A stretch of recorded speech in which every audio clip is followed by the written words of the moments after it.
खूब पूजा पाठ करने के बाद भी घर में बरकत क्यों नहीं है? आपने बहुत लोगों को यह कहते हुए सुना होगा कि मैं इतनी पूजा पाठ करता हूँ लेकिन उसका पूर्ण फल मुझे नहीं मिलता है। इस वीडियो में हम उसके कारण बताएंगे। असल में जाने अनजाने में कुछ लोग पूजा के दौरान कई तरह की गलतियां कर बैठते हैं जिसकी वजह से उन्हें पूजा का फल नहीं मिल पाता है। पूजा अधूरी रह जाती है। जैसे में अगर आप गलत विधियों और नियमों के साथ पूजा करते हैं तो इसका विपरीत प्रभाव भी पड़ सकता है। चलिए जानते हैं कि घर और मंदिर में पूजा करने का सही तरीका क्या है। लेकिन उससे पहले अगर आप भी चाहते हैं कि लक्ष्मी माता का आशीर्वाद आप पर बना रहे तो इस वीडियो को एक लाइक करें और चैनल को सब्सक्राइब कर ले और कमेंट बॉक्स में जय लक्ष्मी माता जरूर लिखें। तो चलिए शुरू करते हैं। पहला, किसी भी देवी देवता या भगवान का पूजन करने से पहले स्नान किया जाता है। स्नान के पश्चात शांत मन से भगवान के सामने आसन पर बैठा जाता है। पूजा कभी भी खड़े होकर नहीं करनी चाहिए और ना ही खाली फर्श पर बैठकर पूजा करनी चाहिए। कुछ लोग पूजा करते समय जमीन पर ही बैठ जाते हैं जो कि बिल्कुल गलत है। जिस तरह आपने भगवान को बैठने के लिए आसन दिया है ठीक उसी प्रकार स्वयं भी आसन पर ही बैठे। शास्त्रों में कंबल और कुश के आसन को पूजा के लिए शुभ माना गया है। दूसरा, इस बात का भी ध्यान रखें कि पूजा का स्थान घर के फर्श से थोड़ा ऊपर होना चाहिए क्योंकि भगवान अतुल्य और श्रेष्ठ है, इसलिए आप अपनी बराबर में उनकी पूजा न करें। पूजा के लिए भगवान को किसी चौकी में या फिर फर्श से ऊंचे स्थान पर स्थापित करें। इसके अलावा पूजा घर में देवी देवताओं की मूर्तियों को कभी भी दीवार से सटकाकर नहीं रखना चाहिए। पूजन करते समय आपका मुंह उत्तर या फिर पूर्व की दिशा में होना चाहिए। घर या किसी भी मंदिर में पूजा संपन्न करने के बाद भगवान से अपनी भूल के लिए उनके समक्ष क्षमा याचना जरूर कर लेनी चाहिए। इससे परमात्मा आपके द्वार जाने अनजाने में की गई गलती को क्षमा करते हैं और आशीर्वाद देते हैं। तीसरा, पूजा घर हमेशा ईशान कोण में ही रहना चाहिए। पूजा घर में किसी एक देवी देवता की मूर्ति एक से ज़्यादा नहीं रखनी चाहिए। घर में मंदिर में किसी भी भगवान की मूर्ति 9 इंच या 22 सेंटीमीटर से छोटी नहीं होनी चाहिए। इससे बड़ी प्रतिमा घर में रखना शुभ नहीं माना जाता है। बड़ी प्रतिमा को मंदिर में रखना चाहिए। अपने बेडरूम में कभी भी पूजा घर स्थापित न करें और रात्रि के समय अपने पूजा घर के पर्दे से ढक कर रखें। और पूजा घर में काम में आने वाली सभी चीज़ें जैसे शंख, घंटी, प्रसाद के बर्तन, दीपक, शिवलिंग, जनेऊ और भगवान शिवग्राम को साफ सुथरे कपड़े ऊपर रखना चाहिए। ऐसा नहीं करने पर हर रोज पूजा पाठ करने के बाद भी आपको उचित फल नहीं मिल पाता। चौथा, शास्त्रों में उल्लेख है कि घर या मंदिर कहीं पर भी यदि आप सूर्यास्त के बाद रात के समय पूजा करते हैं तो इस समय ना तो शंख बजाना चाहिए और ना ही घंटी बजानी चाहिए। ऐसा माना जाता है कि सूर्यास्त के बाद देवी देवता शयन के लिए चले जाते हैं और ऐसे में उन्हें जगाना सही नहीं माना जाता है, इसलिए इस बात का सदैव ध्यान रखें। पांचवा, अक्सर लोग पूजा करते समय सिर्फ धूप जलाते हैं लेकिन यह गलत है। किसी भी देवी देवता की पूजा करने से पहले दीपक जलाना अनिवार्य माना जाता है। ऐसी मान्यता है कि दीपक भगवान के प्रति हमारी भक्ति भाव, हमारे द्वारा चढ़ाया गया प्रसाद, धूप और अन्य कार्यों का साक्षी होता है। अगर आप पूजा करने से पहले दीपक नहीं जलाते हैं तो भगवान तक आपकी प्रार्थना कभी नहीं पहुंचती है। आजकल ज़्यादातर घरों में अगरबत्ती का इस्तेमाल किया जाता है, परंतु कभी भी पूजा करते वक्त अगरबत्ती का इस्तेमाल नहीं करना चाहिए क्योंकि अगरबत्ती में बांस की डंडी का इस्तेमाल किया जाता है। हिंदू शास्त्रों में पूजा में बांस का इस्तेमाल वर्जित माना गया है, इसलिए हमेशा पूजा में दीपक का इस्तेमाल करना चाहिए।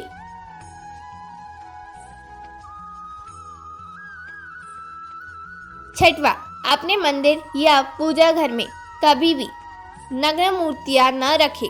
देवताओं को वस्त्र सिलकर पहनाएं। आजकल बाजार में भी देवी देवता के वस्त्रों उपलब्ध होते हैं, आप चाहे तो बाजार से ले सकते हैं। हमेशा देवता की पसंद के अनुसार या फिर शुभता को ध्यान में रखते हुए ही वस्त्र धारण करवाना चाहिए। सूर्य, गणेश, दुर्गा, शिव और विष्णु यह पंचदेव कहलाते हैं। इनके पूजा सभी कार्यों में अनिवार्य रूप से की जाती है। प्रतिदिन पूजन करते समय इन 5 देवों का भी ध्यान अवश्य करना चाहिए। इससे माता लक्ष्मी की कृपा और समृद्धि प्राप्त होती है। 7वां, आप चाहे किसी भी देवी देवता का पूजन कर रहे हो, लेकिन सर्वप्रथम हमेशा भगवान गणेश का ही प्रणाम किया जाता है। किसी भी हवन या किसी भी शुभ कार्य की शुरुआत में भगवान गणेश को प्रणाम करने की ही इजाजत है। ऐसा कहा जाता है कि भगवान गणेश को प्रणाम किए बिना पूजा करने से उसके फल की प्राप्ति नहीं होती। 8वां, बिना सिर ढके पूजा नहीं करनी चाहिए। मान्यता है कि बिना सिर ढके पूजा नहीं करनी चाहिए, इसका पूर्ण फल आपको प्राप्त नहीं होता है। पूजा के दौरान सिर ढकना भगवान के प्रति श्रद्धा भाव को दर्शाता है। पूजा के दौरान सिर ढकने का धार्मिक कारण के साथ वैज्ञानिक कारण भी बताया गया है। इसलिए स्त्री हो या पुरुष पूजा के दौरान सिर जरूर ढके। कभी भी भगवान को एक हाथ से प्रणाम नहीं करना चाहिए, हमेशा पूरी तरह से झुककर दोनों हाथों से प्रणाम करना चाहिए। 9वां, जब भी आप पूजा करने किसी मंदिर में जाते हैं तो आपको मंदिर में जो प्रसाद मिलता है उसे मंदिर में ही खाना चाहिए। भले ही आप उस प्रसाद का थोड़ा सा हिस्सा ही मंदिर में क्यों न खाएं, बाकी हिस्सा घर ले जाने के लिए रख सकते हैं। यह ईश्वर के प्रति आपकी श्रद्धा का प्रतीक है। आप जब भी मंदिर जाते हैं तो आपको एक बार घंटा जरूर बजाना चाहिए। ऐसा माना जाता है कि घंटा बजाना आपका संदेश सीधा ईश्वर तक पहुंच जाता है। घर में पूजा करने के बाद शंख घंटी को बजाना महत्वपूर्ण माना जाता है। इससे घर में नकारात्मक ऊर्जा नहीं आती है। 10वां, हमेशा इस बात का ध्यान रखें कि कभी भी दीपक से दीपक नहीं जलाना चाहिए। शास्त्र के अनुसार जो व्यक्ति दीपक से दीपक जलाते हैं वह रोगी ही होते हैं। नहाने से पहले ही भगवान को चढ़ाने के फूल को तोड़ लेना चाहिए। नहाने के बाद फूल तोड़ने पर फूल स्वयं को चढ़ाया हुआ माना जाता है, ऐसा शास्त्रों में कहा गया है। पूजा पाठ करते समय या फिर किसी भी समय दीपक, शंख, भगवान की मूर्ति या तस्वीर, सोने के आभूषण और शालिग्राम को कभी भी सीधे जमीन या फर्श पर नहीं रखना चाहिए। 11वां, घर या मंदिर में पूजा के समय भगवान की आरती करते समय भगवान विष्णु के सामने 12 बार, सूर्य देव के सामने 7 बार, देवी दुर्गा के सामने 9 बार, शंकर भगवान के सामने 11 बार और गणेश जी के सामने 4 बार आरती घुमानी चाहिए। इससे पूजा पाठ का सकारात्मक फल मिलता है। आपको किसी भी मंत्र का जाप करने के पश्चात आसन के नीचे की भूमि को स्पर्श कर नेत्रों से लगाना चाहिए। इससे आपको जप के पूर्ण फल की प्राप्ति होती है। 12वां, अगर आप किसी खास प्रयोजन के लिए कोई पूजा अनुष्ठान करते हैं तो उसमें लिए संकल्प को पूरा करने से ज़्यादा समय नहीं लेना चाहिए। अगर आपने कहीं किसी को दान करने का संकल्प लिया है तो उसे जितनी जल्दी हो सके पूरा कर देना चाहिए। संकल्प को पूरा करने में देरी से पूजा अनुष्ठान का पूरा लाभ नहीं मिल पाता है। 13वां, किसी को भी कोई वस्तु दान दक्षिणा हमेशा दाहिने हाथ से ही देनी चाहिए। एकादशी, अमावस्या, कृष्ण चतुर्थी, पूर्णिमा, व्रत तथा श्राद्ध के दिन बाल और दाढ़ी नहीं बनानी चाहिए। जिन लोगों का योगापत्तिक संस्कार हो चुका है उन्हें बिना जनेऊ पहने पूजा पाठ या किसी भी तरह का अनुष्ठान नहीं करना चाहिए, क्योंकि बिना जनेऊ धारण के जो भी धार्मिक कार्य किया जाता है वह निष्फल हो जाता है।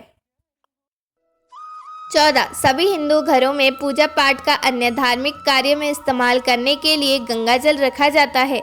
लेकिन क्या आपको पता है कि प्लास्टिक की बोतल में या किसी अपवित्र धातु में बर्तन जैसे कि एल्युमिनियम और लोहे के बर्तन में गंगा जल नहीं रखना चाहिए। गंगा जल तांबे के बर्तन में ही रखना शुभ रखता है।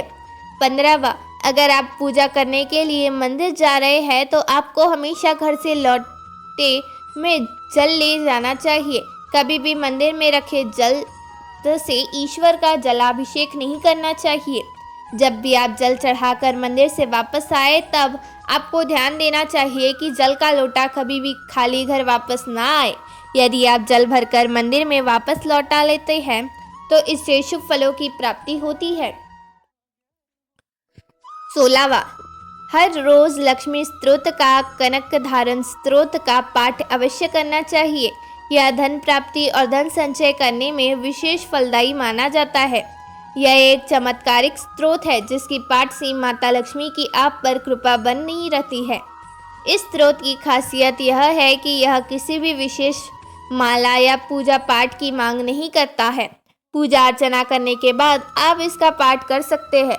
साल 2023 में आप हर रोज लक्ष्मी स्तोत्र का कनक धारा स्तोत्र का पाठ अवश्य किया हो तो 2024 में भी इस स्तोत्र का पाठ जरूर करें। 17वां, वास्तुशास्त्र के अनुसार बहुत से लोगों में आदत होती है कि खाना खाते समय पढ़ाई या काम की चीजें करते हैं। यह बहुत अशुभ माना जाता है। साल 2024 में आप इस आदत से बचें। यह आपके धन के साथ साथ कई चीज़ों के लिए नुकसानदायक साबित हो सकता है।